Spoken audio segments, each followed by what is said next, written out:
Welcome everybody to episode 147 of the You Can't Comp This NBA Trading Card Podcast. We are your hosts, Adam, Amy, and Russell Gibson. And it's the middle of the week here. We're recording a little bit early. It's not our normal recording time, but Yeah. I'm still pumped, Ad. We've got heaps to go through as So usual. much. There's always something comes up, isn't there? It's this time of year, really. Cobbled together, so yeah. The finals are upon us. It's pre-finals. This is exciting for us. It's been pretty average for me these last few days without basketball. I'm not super happy about it. The absence of games, I guess. Maybe we just pod more.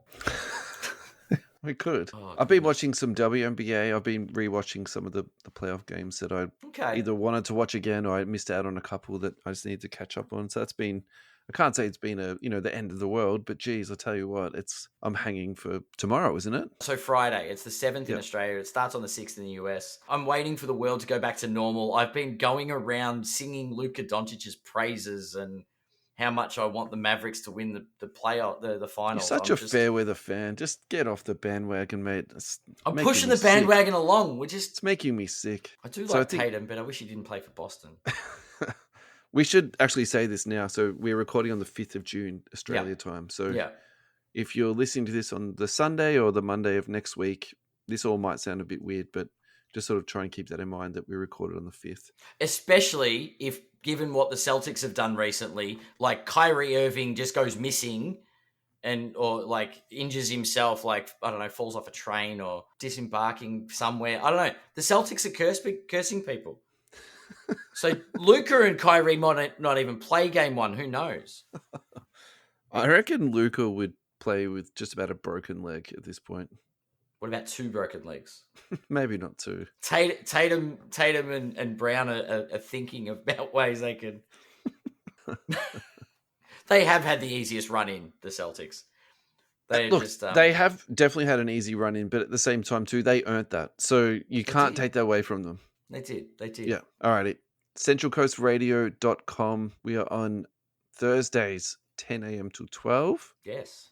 Tuesday nights, 11 p.m. to 1 a.m. Melbourne time, that would be. Worth staying up for. Yeah. Actually, it's quite good for me on Tuesday night. The lads come around, so then we get to... Oh, and you can... kick on with that. Yeah. Yep. Bit of late night FIFA radio. in the background. Yeah, delicious. Yeah. And I think the next thing for us to mention is Jules. So Jules from EJ Cards has declared today that he's moving on. So all we can say to him is safe travels. We wish you all the best in your future endeavor, Jules. I'm sure both of us got our own favorite Jules moment. And just for all the support that they've given us over. Yeah. From our infancy as a podcast, EJ Cards were integral in our support. So thank you so much, Jules. And we really do wish you all the best and hope you start building up your collection again. So yeah, well, it's getting back to no longer being the store. But EJ's is still around, like the store's still around. Rob's. The shop is still kicking on. There's no mention of them closing down or anything like that. In fact, they've got a trade day coming up. Awesome. I might have to tag along. So from maybe a bit of a low note to a very, very high note, the Jordan 1 of 1 has recently just sold. Oh, you saw that on the socials? Pretty sure you sent that to me. Laughing at the fact that it's been on every social platform. Yeah. Multiple times. Yeah. And reframed and redistributed. And just for those that aren't aware, did you know the most expensive MJ card has ever been sold? Whoa! So hot off the press, yeah. 2003 Ultimate Logoman 1 of 1. Yep. It sold for $2,928,000. That's the US. Previous highest was 2.7 million. So okay. I thought what we should do is talk about this card first, and then we can talk about a couple of other 1 of 1 cards. Mm-hmm. Because this seems to me like a pretty good time to sit back and comp 1 of 1 cards. But you can't comp this. You can. 2.9. Alrighty. So what do you think about this as a card ad, first of all? And then second of all, what do you think about this as a price? I actually think the price is a bit low. If this is the pinnacle, the biggest MJ card, why do I keep getting 5 million in my head?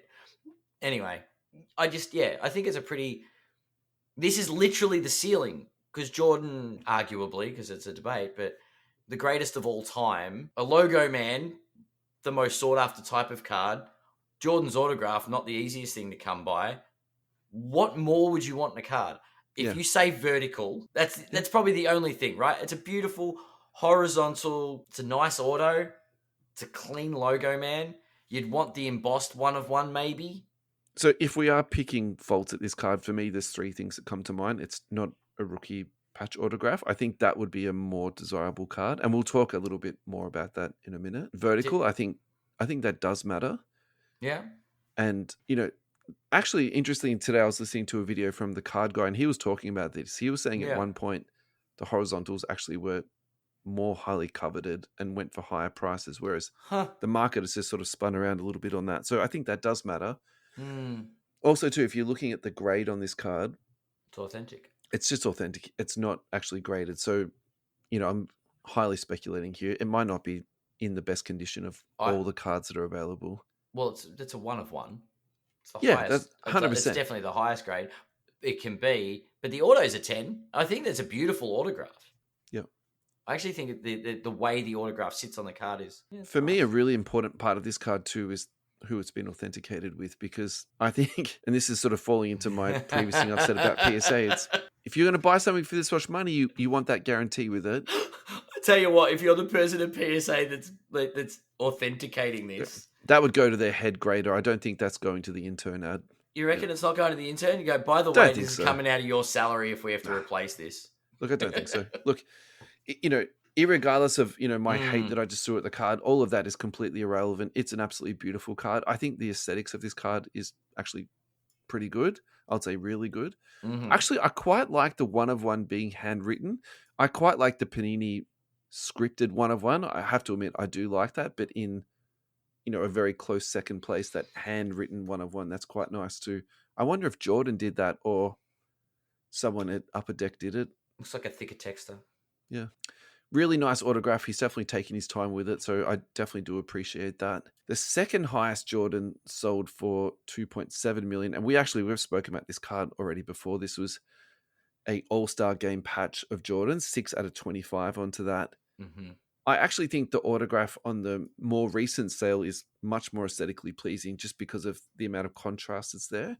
Yeah. I think to take your point of what you're saying, it doesn't seem high enough. I agree with that, particularly if you look at the second highest sale, which is numbered to 25. I really like this card. It's at that price is really good. Yeah. So why don't we talk about a couple of other 1/1s that have also either sold lately or we've been talking about lately. So just to sort of comp it out a little bit. So this is a LeBron James 1/1 that also came up in my feed this week. This is from our very good friends Card Ladder and Eye Catching Sale. Yeah. This is the 2004 finest blue Superfractor 1/1, BGS 10 pristine. So the only thing that held this back from a black label is a 9.5 on the edges. Other than that, so we're talking, geez, that's close, isn't it, to go for that? This sold on Golden's auctions for $63,000, which, we're not comparing apples to apples here, but I just thought that was a nice little comp on that one there. Yeah. This to me is very almost mosaic to me. That's the pattern impression I get on this one. It's a good one. Yeah. The Superfractors. I like the hideous blues. I like the hideous ultraviolet green that's in select at the moment. So I quite like that. I also like that LeBron's got his face mask on. That's when he had his broken nose at that time in Cleveland. It's kind of a cool photo, actually. Good action shot, which I do like about basketball cards. All right. Now this next one, you're going to enjoy this. This is the Luka Doncic, also the horizontal RPA. It's the same card. I mean, that's a very good observation, actually. You could say that's, basically Panini have copied Upper Deck's card here. So there's some truth to that. I think there would be I think design-wise, I definitely think that's the intent. I would call that 80% close. Yeah. Which I suppose is probably close enough. What are your thoughts? But enough to avoid a lawsuit ad. That's the other thing. The card is vertical where it says Luka Doncic. Yeah. Versus everything else is. I don't know. It's tweaking your OCD. Yeah. I like the Jordan. So this is what I wanted to talk to you about, though. So that Luka sold for 3.12, which is more than the Jordan, which sold at 2.93 million. Does that end the debate? Luka's the greatest of all time. I'm on the bandwagon now, so yeah, No, let's do it. Well, this is what I want to talk to you about from before, because I think for me, the reason why the price difference here is it's obviously not the player. I think it's because it's the rookie year. Okay. Yeah. And that's where I sort of lay with that, is that I don't particularly think, like, they're both one of ones. I think they're both highly coveted cards, but I think that price difference is that. I would also probably say too, at least this one, the grade on it. It's BGS. I'll definitely say that, but I think it gives you a little bit more comfort in a way. I mean, actually, a 9 on a card like this is amazing. Yeah, that's true. Like, these cards are so. Look, and tough this is to a grade. rookie. It's not Is funny. it a rookie? This one? No. That's his rookie card. Yeah. Oh, it is a rookie. It Yeah. is okay. 18. So let's just call the price on this even though it's not exactly even, but it's close enough. There's no rookie. Hypothetically, there's no if he had this shield on it, it doesn't. But he's definitely 18, 19 year. That's something I just can't. They've dropped the ball. Yeah, I agree on that. Needs a rookie shield. Which would you choose, Ad? The Luka RPA or the Jordan? I'll take 2003. I'll take it. I'm on the band. I'm pushing a bandwagon, but I'm not drinking the Kool-Aid. Jordan, yeah, 100%, no question. Because there is no RPA for Jordan. Yeah, you know what I mean. Like, this is a logo man, so that's the closest we're getting to a logo man RPA is the logo man. Well, in the event that you've chosen the Jordan, I think I have to go for the Luka because there's only one, right? We can't share this card. We can both agree on Jordan, and that can be our that's our canning of Luka for the week. And now we go back to the Luka love. Because I think where I'm a little bit stuck on this is that the number to 25 sold for quite a similar price to that. So you reckon this 2.93 is a bargain? Well, I think either it's a bargain or there's something that I'm missing here that this whole thing just doesn't really make sense, because either that or the Luka just sold for too high ads. That's possible. Yeah. That's because wasn't that Luka resold? Was that the one that was resold for a lot lower? No. And then the owner bought it back when it crashed down. Yeah. I think that might be a different card actually, but okay. That would be funny if it was this one. That would be hilarious. I'm going for the Luka actually, just because it's his rookie card. I know I'm going to get you made the point this, about it being a rookie card, so yeah, good point. Good point. And it also has the 1-of-1 scripted on it, which I have to admit I'm quite partial to that. Alrighty. So this next one is, so last week we pretty much spoke about this exact same card, but this is a different version of that card. So last week we spoke about the Jordan, LeBron, Kobe all being Logoman 1-of-1 on the same card. And you were sort of saying this would go in your head for around 5 million, which seems to be like your baseline for very expensive cards. Oh my God, that's phenomenal. Like, yeah. So actually I found a different one. So this is the 2006 Upper Deck Exquisite. And this actually sold on Golden's auctions. This is in 2022. So, you could argue the market's shifted since then, but sure. You might also argue the market's gone down. So this sold for $1.68 million USD. Okay. So, I don't think that card is going to go for a 5 million ad. Because this is a very good comp on that. Like, it's just about the same card. Well, it's the same players. It's the same logos. Yeah, I know. No, I get you. Maybe one day it will be a $5 million card, but true. Like, I feel like that's a really big, I guess it doesn't have an mountain to get over. Yeah, you're right. Because we've just done a Jordan 1-of-1, we've done the Luka rookie RPA 1-of-1, and they're still not getting to 4. All right, so 5. I have a point of contention. I would love to hear you, because we talked about. I talked about a comparable card, or a card that I thought the reasoning behind me thinking it's a $5 million card. Yeah. Was the logo man, the LeBron. Yeah. That's sold for what, 2.4? 2.4, correct. Yeah. So now you're talking about the flawless triple LeBron logo man. Yep. The one that they were after. It was Miami, all over the media. Cleveland, Lakers logo man in it. Yep. Yep. But that's 3 LeBrons, no autos, just logos, 2.4 million. Versus LeBron, Kobe, Jordan, 1.68. Yep. Now, allow for a bit of inflation. Even at 2 million, that's still unders compared to the LeBron, right? Well, actually, those two sold quite close together, just looking at the dates on these articles. So the LeBron that you were just discussing Yeah. sold in June June 22, 2020. Yep. and this Jordan Kobe LeBron sold July 22. Oh, wait. Was that August? I always get confused with the August, American July, months. but it's around that Yeah. 2 month period. So it's It's either also July or August. it's Yeah. also nearly 2 years ago, and I remember us discussing this. Yeah, We've definitely. been doing this for a while. I don't know. It's a tough call because we talked about it last week with 3 different players. If one's a trash player, Yeah. does that devalue the card? But these are 3 of the greatest players of all time. Yeah. Like, there's none of those players are dropping.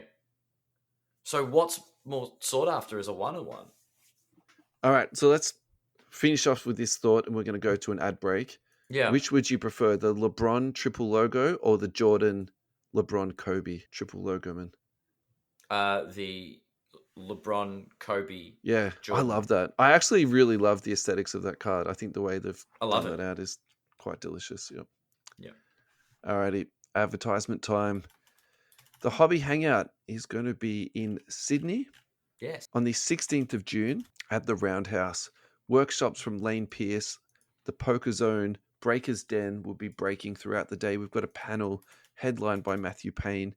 There is an absolute heap of traders that are going to be there. So in no particular order or favor, I'm just going to read a few of these off. Card Fever, Gamers Combined, Neon Trading, Pick a Blue, Game Corner, Pops Galore, Premium Sports Cards from Card Strike, PCA Mart, and then the last one I'll read is Boop Collectible. So if you would like to buy some tickets, please go to thehobbyhangout.com.au and you'll find your tickets there. And then for us, Adam, we will be there on Melbourne. We'll be there in Melbourne. That's a silly autocorrect, isn't it? Absolutely. On the Melbourne. 30th of June. Yes. And we'll be doing a live podcast there. So we'll be live podding at the same time or at the same event as double coverage. Mm-hmm. Matthew Payne will be on the panel. Lane Pierce will be there again. Trading Zone. So guys, bring your traders boxes. It's one of the best parts of the Hobby Hangout. It's just getting around people, doing some trades. Yeah, it's an experience, that's for sure. Again, no particular order out of these. Big 3 cards and supplies. We've got the Card Cave, Cherry Collectibles, Mad Dog, which is spelt DAWG. Our friends at EJ Cards will be there. Blacklist Cards, Matt's Card Shop, Melbourne Breaks. Jono's going to be there. Card Fever. Breaks. Yeah. So, yeah, 30th of June, Melbourne Pavilion. That's in Kensington. Yeah, it is. Racecourse Road, yeah. Thank you so much for the support from the Hobby Hangout. Alrighty, we are back. Thank you so much for coming back. Hope you enjoyed some of the tunes that we spun then. All right.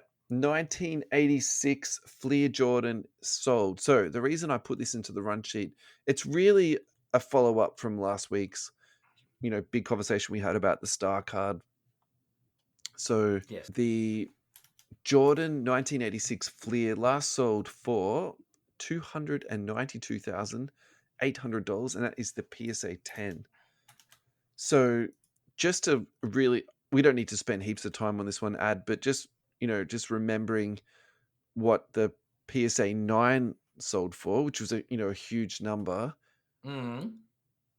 And the PSA 10 Fleer is still cheaper than the Star 9. So I think, really where this solidifies is for me is what we're talking about last week.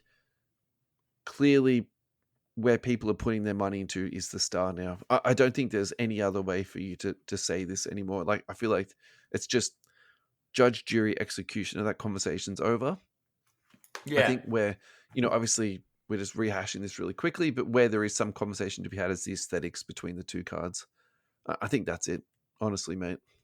I don't know. The aesthetic of this is this is the iconic one, right? Yeah, absolutely. And I'm not going to set the bar where I should. It's $292 is fine. It's not a $5 million card.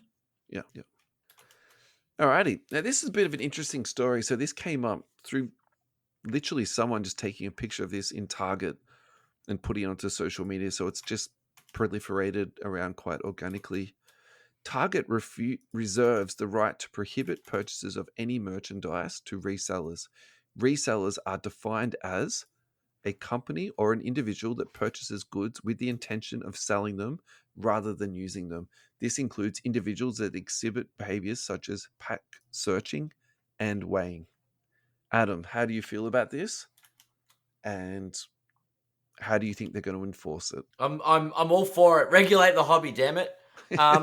They're doing their bit. They're doing their bit. They're trying. I'm not sure if they're going about it the right way. I think it's a very brash move. It's interesting that Target are trying to draw a line in the sand, basically. My follow-up to that is how do they identify people that are their intent? Because I don't believe you have to declare your intent when you purchase a product. Yeah. So I think if someone takes a trolley and takes all the product off the shelf and fills up their trolley and walks to the counter and purchases it, I think that's okay. But I think what they're trying to weed out here is people actually looking at the packets, trying to feel the packets, see if it's like a thick packet or a heavier packet. And then I'm sure you've even seen the videos of these guys sitting there with scales. And the scales is ridiculous, right? Like that's obvious. But I don't know. Can you say that they don't have it? It's a bad parallel to draw, but what is it on you watch any cop show and they're like, they take someone's drugs and like intent to sell, like distribute. Yeah. Like you've got too much product there. And I know we're a bunch of cardboard addicts, right? So if we take that much product off the shelf, we're liable to want to break it. Yeah. Ourselves. But yeah, once again, how do you prove the intent to resell it? I think you can't do that, but I got to be honest with you. I still think they want to make sales, right? So if someone's happy to buy all their stock, because really interesting. So I'm just thinking about the time that I was in America recently, and actually, it wasn't the easiest thing to do to pick up sealed product, but at the same time, it seemed a lot easier than my previous trips. Yeah, and so I think the market has changed in that way. So I still think they would, want people to be selling. I think what they don't want is these people sort of outwardly showing that quite ugly behavior of just standing there weighing the cards. I reckon that's actually what they're trying to weed out. But in some ways, for me, my 2 points about this is it seems to me to be 6 years too late. I feel like it's taken them a very long time to react to this. And then secondly, actually, in some ways, they've already addressed it because they were having a lot of problems. Remember, we spoke about this, people fighting the car park? And then they've had, problems with their staff being, abused and assaulted and all that type of stuff. So then they put it all online for a while. And I actually think that's the best thing for them to do.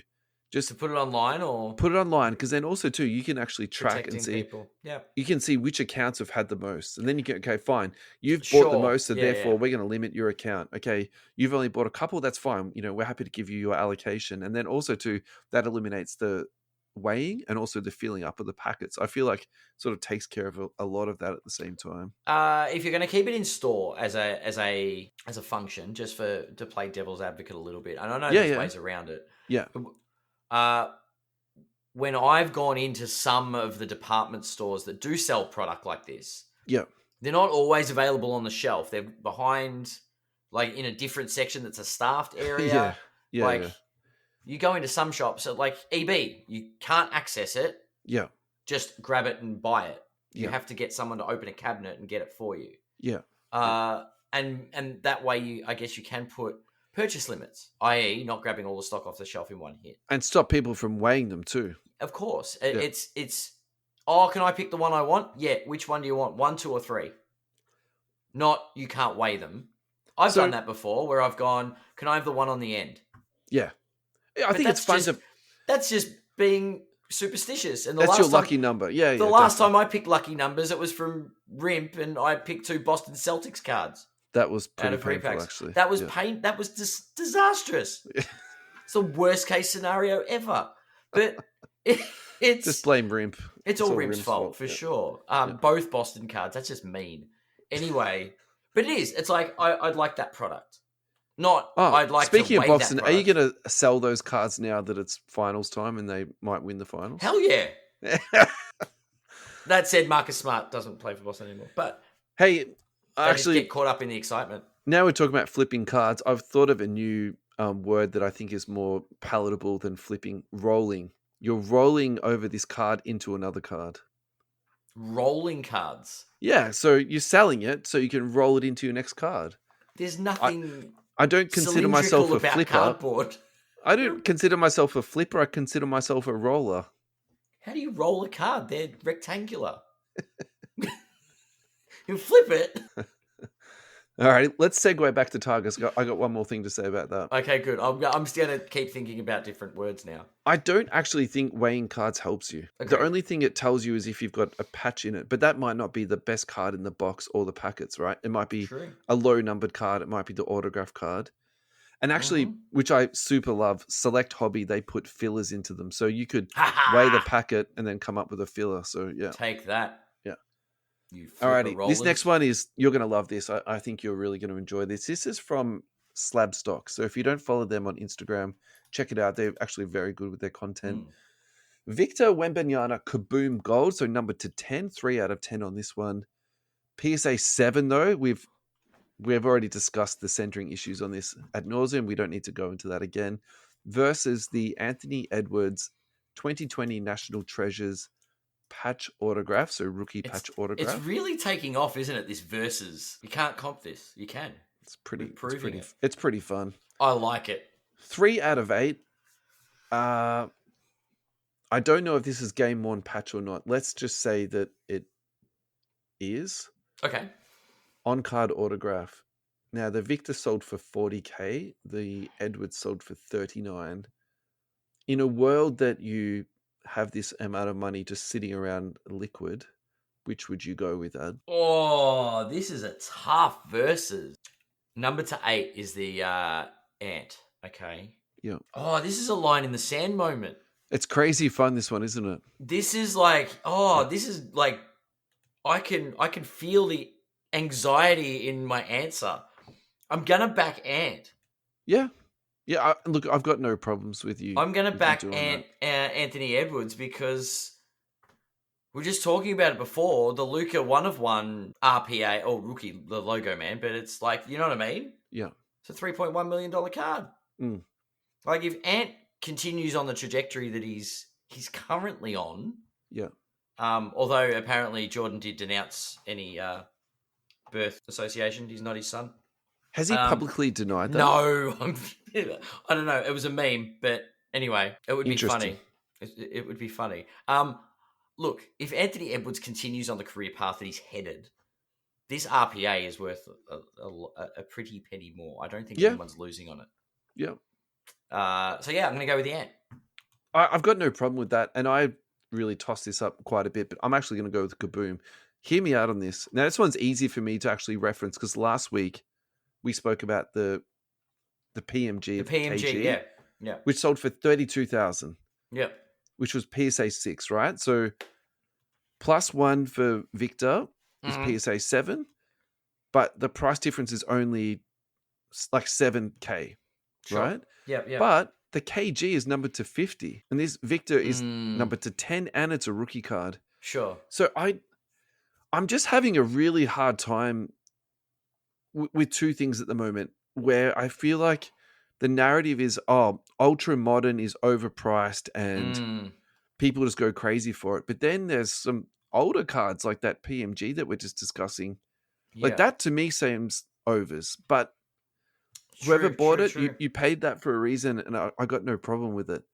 Yeah. And so the other thing too is that there's a lot of the rookie patch autograph stuff. You know, there's the number to 99, there's the number to 10.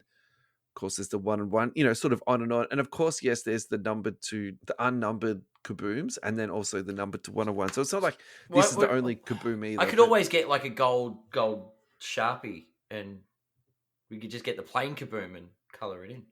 We could do that and submit it to BGS, and it'll come back as a number to 10. Sell it on eBay. What do you reckon? Oh, we need to say allegedly, don't we, Ad? Yeah. At this point. Yeah. Allegedly, this would happen. Yeah. And if I am selling a kaboom that's got a color, hey, I'm never selling a gold kaboom on eBay anyway. So anyway, I'm still tossing this up, even though I just tried to make this big argument that I'd go with the kaboom. I'm still not actually 100% convinced I'll do that. I think they're both on a very high trajectory. I don't think anyone loses. Which one do you think is going to pair out at the highest value at the end of the day, Ed? I think it's on the fact they both have amazing careers. I think the RPA. Okay.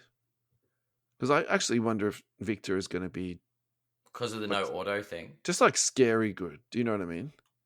Will there be any patch stuff of Wemby? Do you know, like rookie patch? Like, is this? So the follow up to that is the Kaboom rookie card the rookie card? When I So say the rookie card, I mean yeah, the most sought after. no, I know exactly what you're saying, and I think to answer your question, Fanatics aren't going to leave any undone opportunities in this space, and they've already said there's going to be unlicensed Wemby rookie cards. I'm using air quotes on this, and it's going to have the rookie logo on it. So that I can't wait. information I is already can't wait for the eBay descriptions. it's already out in the wild. That Yeah, information, so yeah. I think it's just to be seen. Can Yeah. they get game worn material of his and do that? I mean, that would be really interesting if they could do They can that. get worn material. Why couldn't they? I don't know if You know? something about the agreement, but yeah, sure. Alrighty, let's go to our next ad break. The Bangman. Thank you, Amir and Team Bangman, for supporting our show. We really appreciate everything that you do for us. As far as I know, you've still got your May Bronze Edition available, but I just did see you've had an absolute ton of stock being delivered today on Facebook, so I'm sure you're going to have more stuff coming for us hot off the press, mate.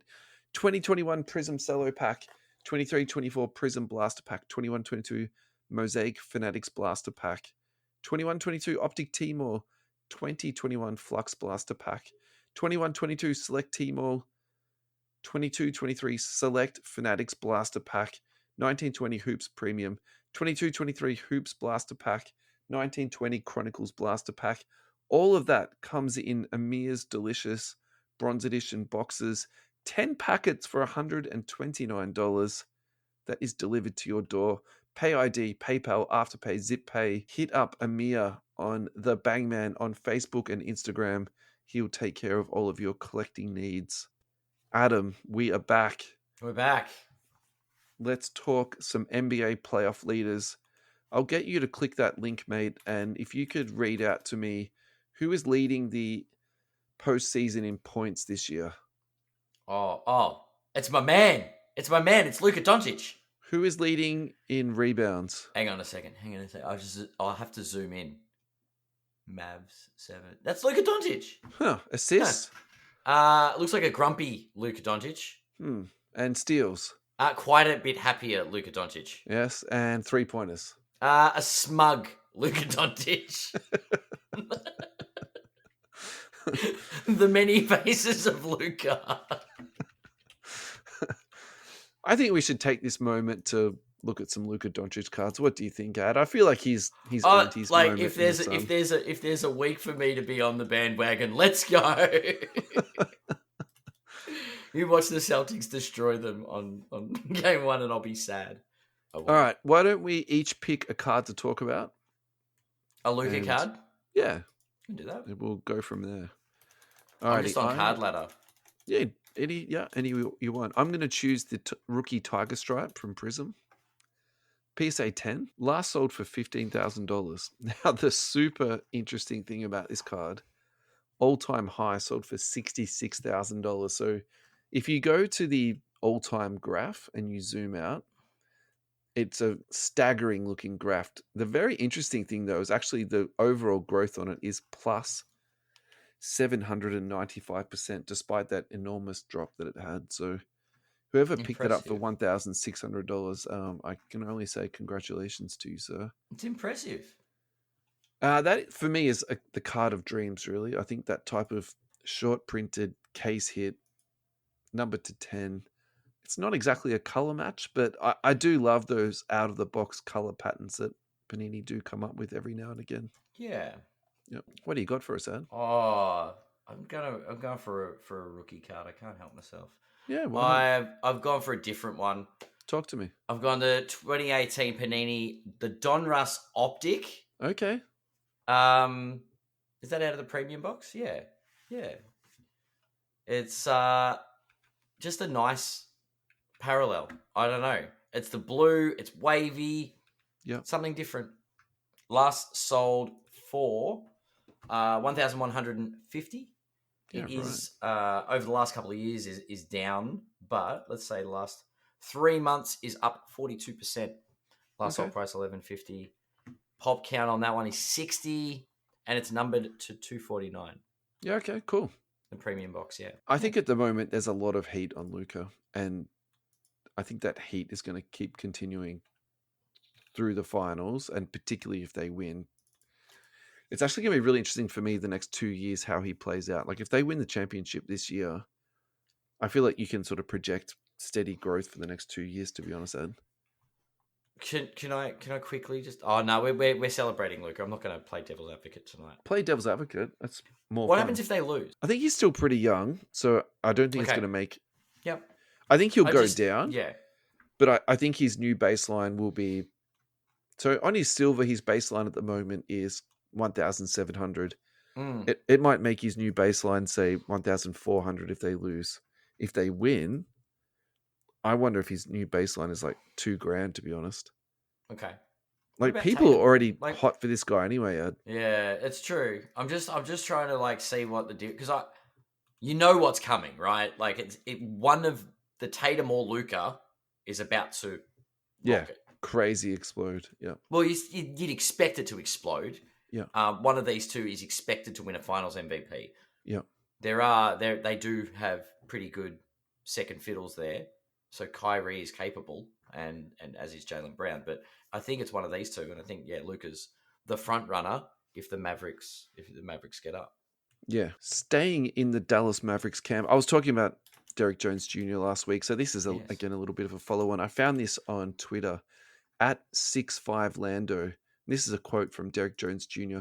I could have accepted my player option in Chicago. I just decided to bet on myself and took less money to come here, but the money wasn't the problem. I wanted to have the opportunity to be on the floor and showcase what I'm able to do, and it happened for me.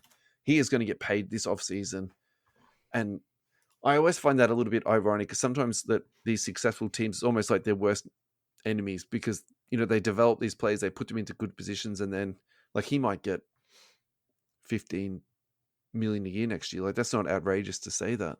Yeah, totally. Totally. It's impressive. Yeah. Look, I've loved watching him play this year. Yeah. So I found a couple of comps on him. Now I couldn't find a Prism rookie autograph on him. So the best I could find was a National Treasures to 99, which sold for 146. Mm-hmm. And then the other thing I could find too was a Panini Contenders draft pick autograph.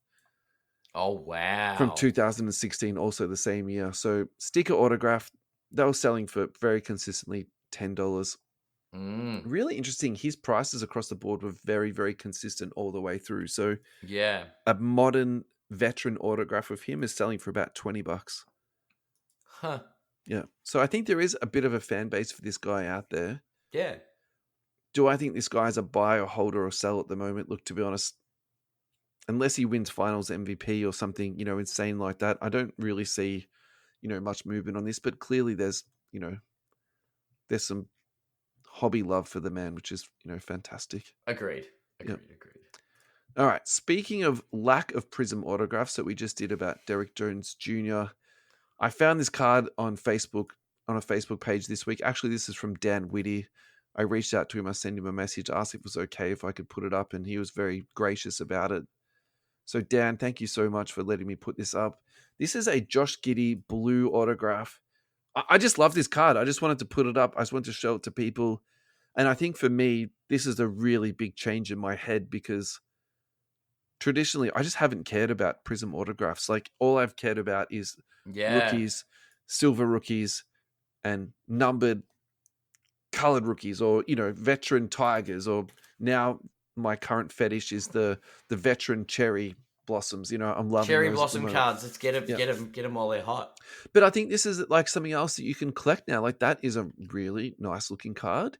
Yeah. It's not quite a color match, but it's good enough that it actually makes sense. And it's not too shabby. It's not orange and light blue, but it's close. It's pretty cool. Yeah, I like it. And I actually feel as though they've tried to improve that space. You know what I mean? Like they've said, okay, they've made an effort. Give us some feedback about some of the problems with this product. There's a lot of feedback we could give them about quality control, etc. But put that aside. Yeah, just well done, I'd say. Yeah. Nice card. Alrighty, so we got some listener feedback on this. Ryan Jewell, thank you so much, Ryan. Agree, they got very bland with a super obvious slapped on sticker. Yep. A Yeah. bit of color and a better image goes a long way. Yep, that's very well said, Ryan. Yep. Yeah, for sure. Ben Monahan is taking us back to the 90s. Nothing beats the 90s. Big black marker across the player image. That's where it's at. I feel like that's something Al would say, to be honest. Yeah, this is true. This is this is true. Luke Batterson, the blue looks really nice. So thanks, Luke, for your contributions, mate. We appreciate it. Alrighty. Another player versus player. Oh, bring them on. I probably should have put this up the sheet a little bit higher and we could have gone back to back. Oh, I've seen these guys before. Wemby, green shimmer photo numbered to 5. PSA 10 sold for $113,000. Ant-Man NT RPA sold for $85.5K. What? That's super weird, isn't it? Wasn't the other one an RPA? The Kaboom. So the one that we spoke about before was National Treasures. This is National Treasures. Numbered to 8, PSA 9. And the one we just cited then is, RPA. Super weird, wow. So I think there's just some things in the hobby that don't make sense. And I'm going to put this down to one of these. Wow. I feel like we're missing something here, Ads. I suppose the grade... I'd pay 40K for this one. I suppose the grade on the Ant-Man is 9.5 on the NT RPA to 99, but does that make that much of a difference? Like, does it double the price? Crazy. I got to tell you, mate, I actually like the previous one better. I like the Kaboom better than this number to 5 photo. Yeah, how crazy is that? Particularly at the price point. And then I think there's a lot more value considering this one is 3 out of 8, which sold for $39,000, and then this one is number to 99, sold for $85. Insane. Could be. I'll take the Ant again. Oh yeah. I'm like, I don't like that green shimmery. I think if you force me to choose between those two, I'd go. I'm with you, but I still think that's an overpay, particularly when I compare that to the number to 8 that sold for 39. So I would take both of those cards over those other pair of cards, if that makes sense. And then I'd still probably go with the Kaboom out of all those 4. So. All 4. I'm back to back with Ant, but yeah. Yeah. Alrighty. It's time for our next break ad. So just stay here, guys. We're going to listen to some music. Once we get through some music and some local advertisements from our friends at Central Coast Radio, we'll be back talking about some hot basketball cards. Welcome back. We hope you enjoyed that little music break. No need to delay any further. Let's get back to some card talk. Alrighty. This next one is a bit of a weird one, Ad. So we're not going to spend a heap of time talking about it, but this is from my friend Oyvind Holand. So he put up a card for sale today on NBA Card Market Australia. Alexandre Sarr, which maybe been rebranded to Alex Sarr, who's been playing in the NBL and currently projected to go number 1. Now, the reason I thought that this card is actually just worth mentioning, really maybe nothing more than that. This card actually came out of a product that didn't get very much love at all. Topps Chrome University. Yeah. When it first came out, a few people bought it, and then I think part of the problem with it was that, so for example, this card that he's posing is from the OT Elite. Yeah. And so I think the problem with the card was that they were prospecting so many years ahead. So for example, SARS is coming out now. Like, do you really want to be sitting on cards hoping they're going to increase in value? Yeah. Not even knowing. Yeah. It's almost like the is it the NBL product? Major League Baseball, MLB stuff. Yeah, NBL. That's right. Yeah, but it's just like you go through. But people go nuts for that ad. They love prospecting and all that stuff, but that doesn't seem to be really the culture in NBA card collecting. I feel like the depth of rosters and the number of players required on a baseball team might change the dynamic. Sure. I don't know. And the minor leagues are probably much more deep, I guess. And well defined. Whereas I feel like in the NBA, it's the G League, and then you've got all the European leagues. It's quite difficult to follow. Yeah, for sure. Alrighty, so Ivan was asking $12 shipped on this. Is this a good buy at $12, mate? Considering he could be the number 1 or the number 2 overall pick coming out soon. $12? Why not? Delivered. $12 delivered. Yeah. Sign me up. Because Okay. I will. You flip it for 40 or 50 if he goes number 1, right? You mean roll it? You mean flop it? Oh no, flop's terrible. Toss it? No. I just can't roll a card. It's square. You wreck the edges. Yeah, it's true. Put it in a bottle. Roll it. I don't know. Rolling cards. You're not sold on this rolling cards. I'm trying to cut. I agree. We need to move away from flipping, and I feel like the other words I've come up with are probably not appropriate. So yeah. I don't think they're gonna flopping and tossing are probably not kid appropriate. No. You don't do any of that at school, so. You do. I don't know. We'll come up with another word, I'm sure. But I would flick it. I don't know, for $50 if he goes number 1. Yeah, flick it on. Done. Alrighty, this next one, a 1997 Metal Universe Kobe Bryant Precious Metal Gems. Sold. Now I put this in for 2 reasons. One, we've been talking about PMGs a lot. Actually, 3 reasons. 2, you love Kobe, and the third reason is I'm going to ask you how much you think that this card last sold for, and then next week I will follow this up and I will tell you you're right or wrong, and then we could also do like a bit of a listener interaction post on this one too. Precious Metal Gem Kobe Bryant. I should add this to the PSA 3.5. So it didn't grade very well. It's got some obvious surface issues, even for me, who's not great with grading. I can see it in the top right corner's cooked. So the KG went for what, 40,000? Yeah. PSA 6. Yeah. Use that as a measuring stick. 200K. Okay. Oh, it's a 3.5. Yeah, I was thinking maybe 60 to 70, 75. I reckon it's $100,000 card. Okay. 100K. Yeah. Almost double so, the KG. But 3.5, you may as well just regrade it as authentic. I still would prefer to have it in the PSA slab ad. Yeah. No, PSA authenticated. Yeah, right. Yeah. Authentic. 3.5 is pretty bad. I don't think I'd spend my money on PSA, sending it back to PSA. Do you know what I mean? That's going to take more money out your bank account. It's nice that it's card number 81 as well. Just pointing that out. Before it happened. Yep. $100,000 card. Because if it was a PSA 9 or 10, that's a $500,000 card, right? Yeah. Surely. That's my thought. We'll see. Do I have to wait till next week? Yeah, you do. What? And you know, I will wait till next week because I can't do research. I'm not telling you the answer anyway. Even if you ask, I'll be like, no, sorry. Fine. Yep. I'll stay tuned. Caitlin Clark. I want to talk about Caitlin Clark just because there's been a fair bit going on with her in multiple different aspects. So just sort of hear me out on this. Caitlin Clark has essentially been bullied is not the right word, but they have been absolutely hammering her. And they've been having a good time just giving Caitlin Clark a hard time. I think that's the best way to really say it. But one of the young ladies from the WNBA really took the cake when she essentially body checked her from behind, just fouled her from behind. And Caitlin Clark did a pretty good job of taking the hit.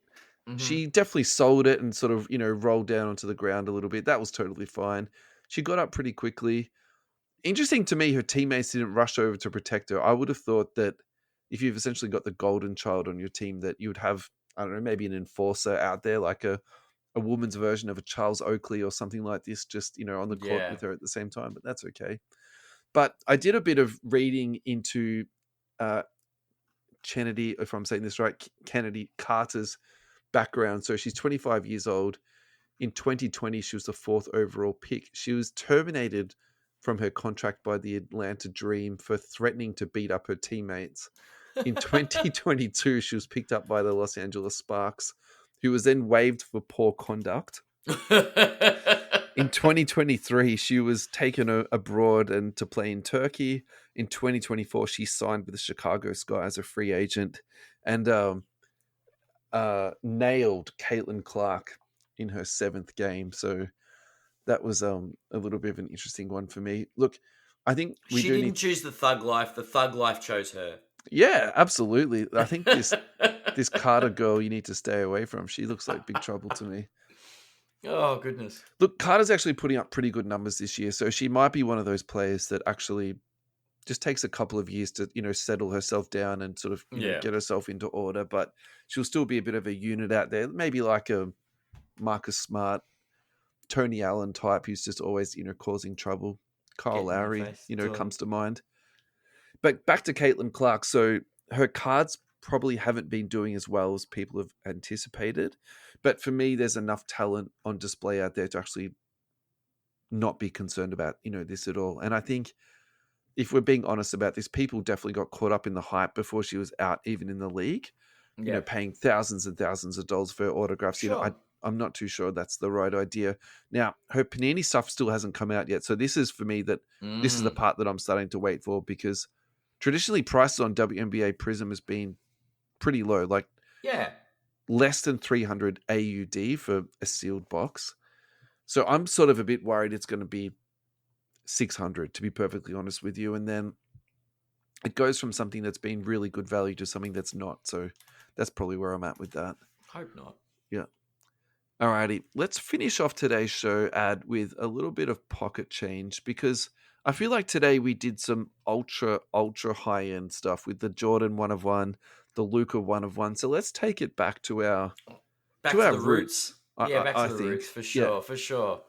So how about I'll do a couple of mine that I've found, and I'll do a couple of the listener ones, and then while I'm doing that, you pick out something that you wanted to share with us for your pocket change. Oh, goodness. And then we'll go from there. I've got the listener ones up. Yeah, cool. All right, so I'm going with Dries Walker. This is someone who I spoke about 2 weeks ago on the show, saying that I think it's someone worth looking at. So the one I'm probably the most interested to talk about is a bit of a weird one for me, and I'm sort of reluctant to discuss it. But anyway, here we go.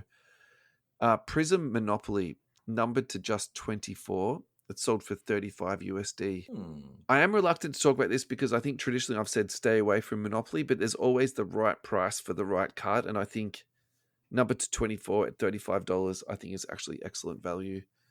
The next one is a Select Insert, which is the Red Shock, numbered to 99. That's sold for 4 USD. I don't mind that at all. Nice. Select Inserts have always been, to me, I've always liked the aesthetic, so I'll stay with that. Select's and then this next one, Red Cracked Ice, which comes out of the mega boxes, I think that comes out of. That's sold for 99 cents, not even $1. So I feel like I've just picked up there, say, 3 cards, and I can still call all of them pocket change if I, paid for that for one, to be honest. So $40 all up for 3 cards. Pretty not good bad. Value. That's pretty not good so value. Bad. Yep. Well, the first post is from long-time fan of the show, Al. Yeah. Scoot Henderson. Silver Prism by the look of it. Is it a silver? Yeah, absolutely. $40. That's the centering looks all right. It's crazy, isn't it, when you can buy that probably cheaper than a break spot? Yeah. Probably people trying to flip it.